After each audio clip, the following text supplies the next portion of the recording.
It's crazy because I was a student here as a middle school student up under Dr. Roach. And I always dreamed that I would go off to school, become a teacher, but ultimately come back here to be a principal and follow her legacy.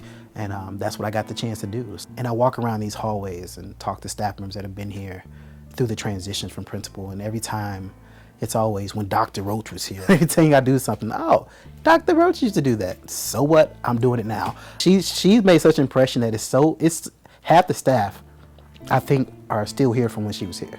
And that's a direct result of awesome leadership. I mean, it wasn't about money for these people. Everything they do, they volunteer here. And it's not because of me. I wish it was, but it's because of the legacy that she left here. With the Spirit Squad, with the modeling squad, with the debate, with just before school, after school, all those things that she did that. I mean, it's just a blessing just to walk into it and that culture is still here. The arts invoke a passion in us that causes us to be better people, well-grounded people, and to be more compassionate toward others. I've worked in St. Louis Public Schools for 41 years now.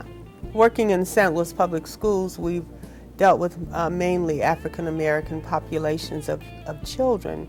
And I just believe that children are children wherever they are, and their needs are very, very similar. There may be some additional needs because of poverty.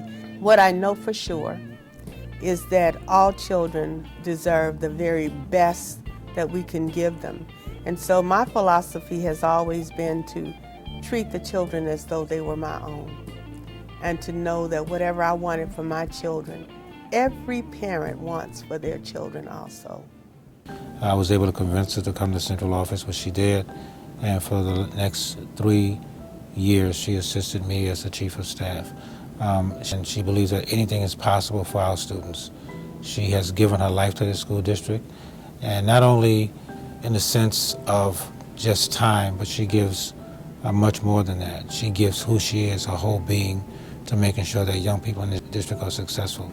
I started working here in 2004, and in 2004, Carnahan was a much different place than it was when Dr. Roach arrived.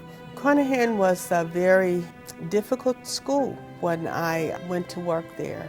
I arrived at Carnahan in 2006 and I left in 2009. One message that she had that resonated with me and still kind of sticks in my mind is no one rises to low expectations. And she told us that, the entire staff, the parents, the students, and the community. And because of that, we started to look at our school culture differently. We started to want to come together and want to provide a better education for our kids. She's never just thought about this job from A to Z. She's gone beyond the alphabets to make sure that every single time she's giving more.